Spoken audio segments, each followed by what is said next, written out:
Welcome to the Tech Egg. Don't get scrambled. Enjoy the video. In this video, I will explain how to check oxygen level without a pulse oximeter.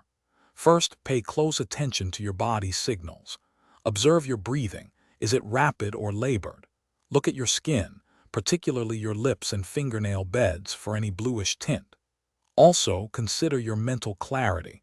Are you feeling unusually confused or dizzy? These initial observations can provide important clues about your oxygen saturation.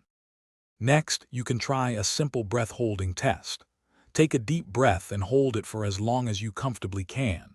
Most healthy adults can hold their breath for 30 to 60 seconds. If you find yourself struggling to hold it for a much shorter period, say under 20 seconds, it could suggest lower oxygen levels. Remember, always prioritize safety and stop if you feel any discomfort. It's crucial to recognize other key physical symptoms of low oxygen. Shortness of breath, even with minimal exertion, is a significant warning sign. You might also notice a rapid heart rate or feel your heart pounding. Persistent or severe headaches can also be a symptom.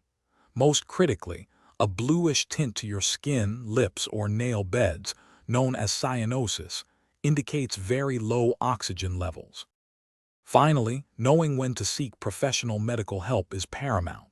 If you experience severe shortness of breath, persistent chest pain, or any sudden confusion, do not hesitate to call emergency services immediately.